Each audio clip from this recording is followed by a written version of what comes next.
Oh, what a wild end to a really interesting game.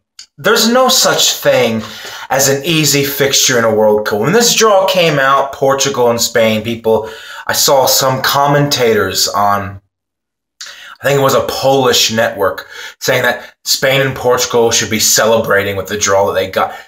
No, no.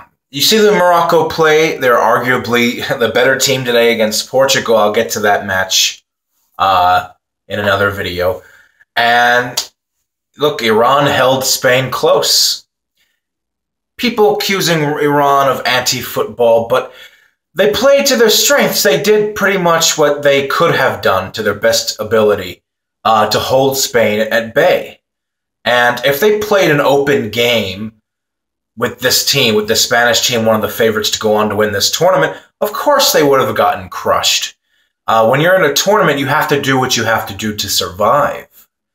Now, some of the antics that were, committed by some of the Iranian players, embellishing some fouls here and there, particularly through goalkeeper Bayravand, yeah, it was a little bit disgraceful in that regard.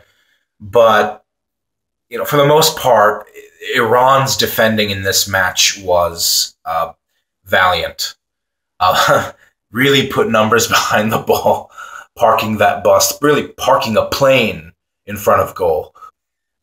Really suffocating a lot of the 1-2 touch passes, the tight, narrow spaces that Spain were looking to pounce upon. Iniesta had a couple of really good runs in the box. Isco, I thought, had a tremendous game. But Iran was stifling for most of this match, and Spain couldn't break through. But it wasn't really until the second half that Iran really had a couple of decent goal-scoring opportunities, and it's really heartbreaking for them that they hit the side net. I forgot who had Iran's first attempt on goal, and then soon after that, Diego Costa getting on the score sheet yet again in this World Cup. Right after on the counter, just seconds later, giving Spain the 1-0 lead that would prove to be the winner. A lot of 1-0s in this tournament. I hope that changes, to be honest. I mean, it's great to see goals, but I hope we get more tomorrow and onward.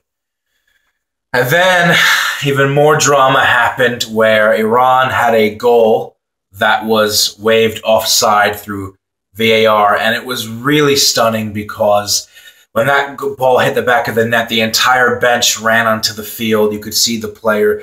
He was celebrating, he was praying, he was thanking Allah. But VAR showed that it was indeed in an offside position, and it was the correct call. And then later on in the match, Mehdi Taremi, with a beautiful golden opportunity late on in the 87th minute to head one in the back of the net to make things all square off of a beautiful cross where Gerard Piqué was nutmegged down on the left-hand side near the extreme end of Spain's box. That would have been a perfect goal, a perfect build-up to the goal, but he just skied it way too high. He should have headed it down just feet away, just inches in front of goal, but he just blasted it. And it was just, even from a neutral perspective, you saw how Iran responded to going down. Look, this is a very defensive team.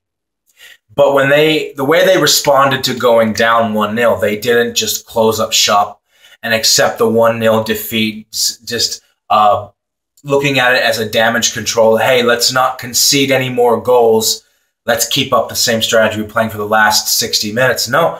The game opened up, and when the game opened up and Iran went forward, they had Spain for little small glimpses of moments in this match.